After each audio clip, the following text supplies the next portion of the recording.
Rusty Quill presents The Magnus Archives.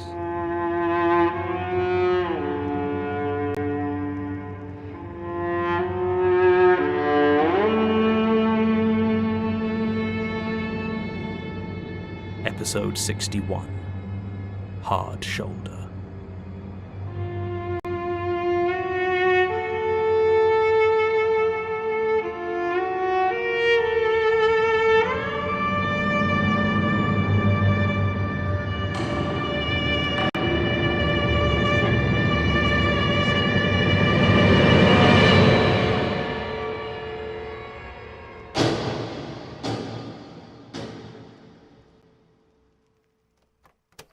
You don't mind if I record this, do you? Knock yourself out. Right. Of course, if anyone else ever hears it. You'll arrest me. No. Right. So you came to deliver one of the tapes? From Basira? The audio tapes. So, can I have it? Please? I'm thinking. Right. I thought you needed me to check them. You don't get it, do you? I'm not sure I follow. The tapes. Why she was giving them to you? She wanted my help. You didn't have a tape player at your station. She thought you did it. What? We both did. Wait, you thought I killed Gertrude? Yes. Why? Look at you. You're obsessed with it. Jumpy as hell, and you're the only person who benefited from her death. I mean, I didn't. Yeah, I know. Finally got IT to clean up the CCTV for the week she disappeared. No cameras in the archive, but we got plenty of footage of you. Watched your movements that whole week. You didn't kill her. What does this have to do with the tapes? Didn't have enough to hold you. Basira was worried you were going to run. So, what, you fed me a couple of tapes to keep me around? Yeah. And now you know I'm innocent? I reckon we should cut you off. But Basira's soft. She likes you. No idea why. Maybe she keeps feeding you tapes doesn't involve me. I don't plan on seeing or hearing anything about it. Well, thank you, Detective Tonner. Daisy. Thank you, Daisy. Sure. If you don't mind me asking, how long have you been sectioned now? I do mind. 14 years. I don't suppose you'd like to make a statement. About what? Whatever you like. 14 years, you must have seen any number of paranormal things. And you want me to tell you about them? Okay. What? Okay. I'll give you a statement about how I got my first Section 31. You look surprised. I mean, I was largely asking as a formality. Basira didn't give the impression you were the sharing sort. Maybe you caught me in a good mood. Right. Well, good. Do you need me to go over our non-disclosure policies? It's not as long as you understand my policy. If it gets out, I'll break every bone in your body. There are worse things that could happen to them. What? Nothing. Statement of Detective Alice Daisy Tonner of the London Metropolitan Police. What's the subject? Traffic stop of a delivery van on the M6 near Preston, afternoon of 24th July 2002. Recorded live from subject, 1st December 2016. Statement begins. This was a long time ago. I'd been police for 2 years. Wasn't even with a Met back then. I was based up in Lancashire with a road policing unit. This is before the Highways Agency took most of the grunt work, so there was plenty to do. None of it much fun, but it needed doing.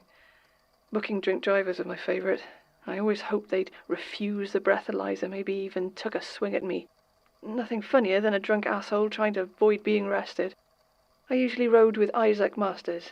He'd been working with the RPU a lot longer than I had and was even harsher than me. I know why, though. You try to be a good police, give everyone a fair shot, but you see a lot of accidents. Not much worse in the world than a really bad car crash. It gets to you. You get hard with people who don't respect the road, and there are plenty of them out there. It was raining that night. That heavy, thumping rain that means you can't hear a damn thing. It crashes onto the roof like someone's jumping on it. Me and Zach were sitting in a lay-by watching traffic and trying to drink coffee. We'd picked it up from a service station a few miles back, but it was one of those open-topped styrofoam cups. By the time we'd got back to the car, the rain had got in and left us with 2 cups of cold sludge. So we were both in a pretty bad mood. There was maybe 1 in the afternoon, but you wouldn't have known it. The clouds weren't letting any sun through and everything looked grey, wet and lifeless. We couldn't even talk over the sound of rain on the roof, so we just sat there in silence drinking lukewarm sludge. The motorway was quieter than normal. A Wednesday afternoon doesn't see a lot of traffic, but the rain usually brings out more cars. That day it was pretty empty. Everyone seemed to be driving careful on account of the rain, which was also not normal, and I was torn. Part of me wanted to spot some idiot who I could take my bad mood out on, when the other part of me didn't want to get any wetter than I already was. It looked like I wasn't going to get a choice anyway. At least, not until I saw the van. It was a beaten-up old Citroen C15. There was some writing on the side, but I couldn't see it clearly through the rain. It was either very dirty or painted a nasty shade of off-white. Most importantly, it was driving about 25 miles an hour. The limit is 70. There's technically no minimum speed on a motorway, but the van didn't show any signs of speeding up, and it was kind of strange. We had enough cause to stop it if we wanted. I wasn't sure whether to let it go or not, but Zach had clearly made his decision already. He was in the driving seat and fired up the lights as we drove up behind it. The van glided to a stop on the hard shoulder at the side of the road and sat there. The headlights, which had been turned on for the rain, died. Then it just waited. Zach was out first. The rain was so thick that he had to take his torch to see properly. The light passed over the van and I could see rust creeping around the edges of the panelling. We walked up to the driver's side. I could see dark shapes from inside, but they weren't moving. Up close I could read the name on the side. Brecon and Hope Deliveries.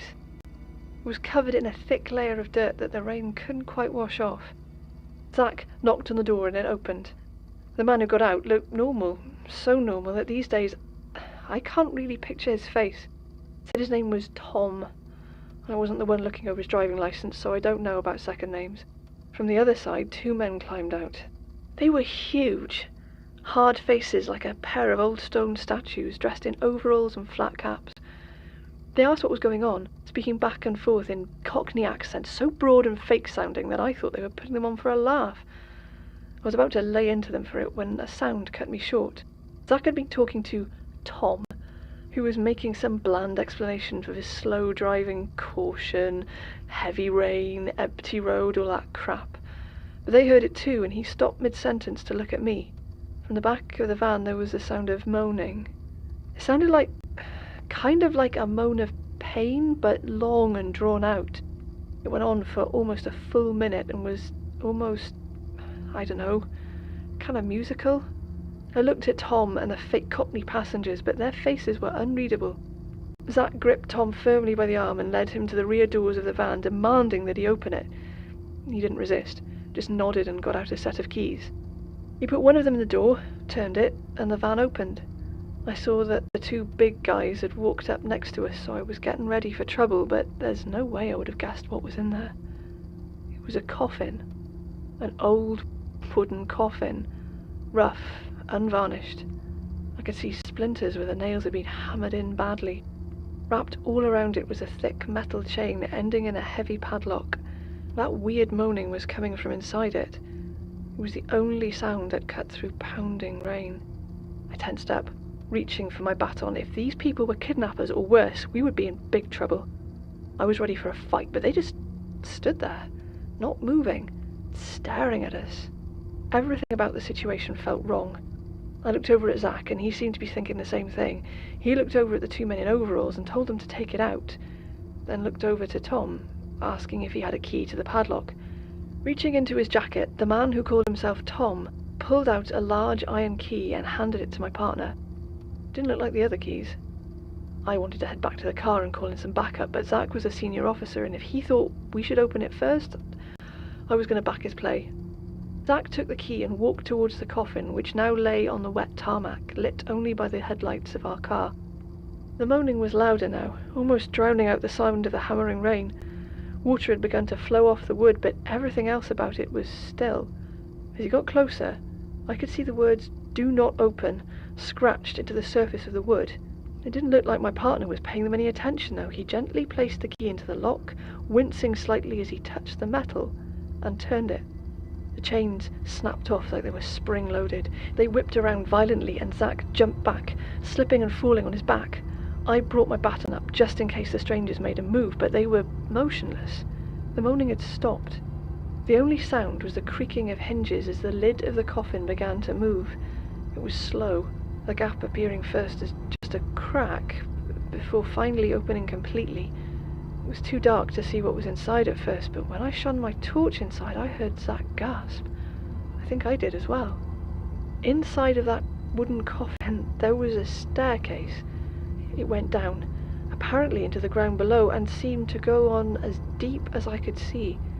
They were steep, carved out of what looked like solid stone, and the rock that made up the walls didn't match the wet tarmac around us or the earth that would have been underneath it. It was completely impossible. I tried to ask Tom or his companions about it. I yelled at them to explain what the hell was going on, but they just stood there, staring at it. So I hit one of them with my baton. It was one of the larger men in overalls. I'm not sure which one. It was like hitting solid wood, and the blow jarred my arm badly, making me drop the only weapon I had. Even then, he just stood there, staring at the casket. There was a sound of movement from behind me. I turned to see Zack walking into the coffin, his torch shining into the hollow below. He had already disappeared up to his waist, and there was this look on his face that I had never seen before. Relaxed, like he was asleep. I shouted for him, started to run, but I felt a huge hand grip my shoulder. I grabbed it with my good arm, tried to escape it, but the grip was too strong.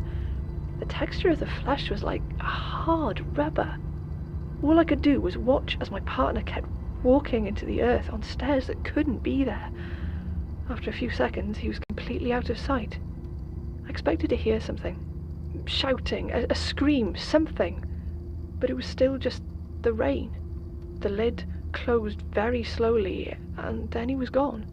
Just a coffin sitting on the hard shoulder of the M6. The hand released my shoulder as the two men in overalls began to walk over and calmly wrap the chains back around it. I felt a sudden burst of anger and picked up my baton. I lunged at them, but the one closest to me moved quicker than I would have thought possible. His fist slammed into my chest like a cannonball, and I felt a couple of ribs break.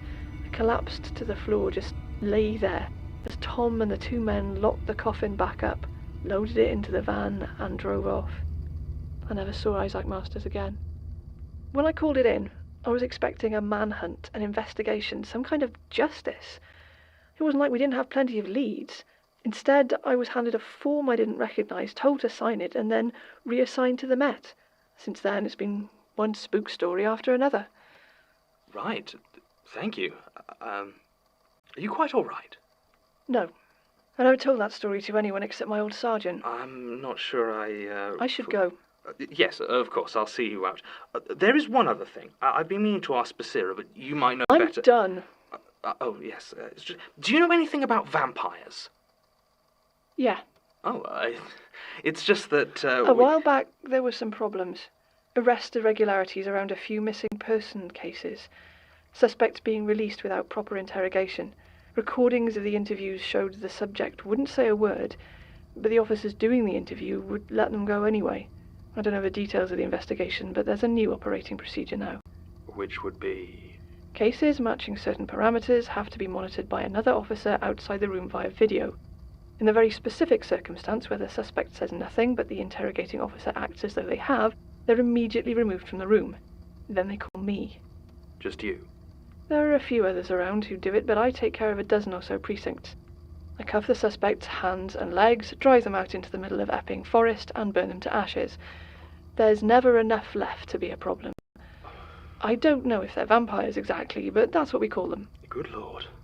How many have you taken care of? 5 in the last 9 years. I see. Don't tell Basira. She doesn't know about that procedure. I'm not sure how much she'd understand.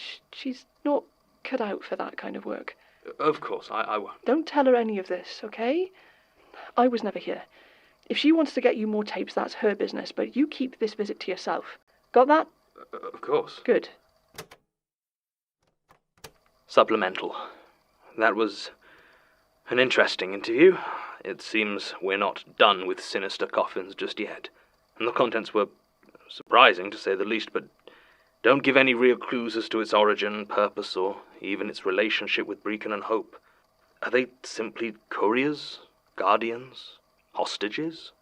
At least I also have confirmation that the vampires Trevor Herbert described are not purely figments of a drug-addled mind. I probably shouldn't be too pleased to discover that there are even more violent hunters stalking us through the night, but there it is. I'll admit to feeling a bit hurt by Basira's true motivations. I suppose it's hardly surprising I've not been the most stable over these last few months. Either way, I'll not be bringing it up. Even if I wasn't genuinely somewhat afraid of Detective Tonner, such a revelation would only harm our relationship, and I need those tapes. I can't afford to have Gertrude's time at the Institute disappear back into obscurity. I'll check the one I have, and then wait to hear from Basira. Or perhaps I should try to make contact. I should really have gotten a number or something. Well, that's a matter for later. I need to go home. Try to get some sleep. I just wish it wasn't raining. End supplemental.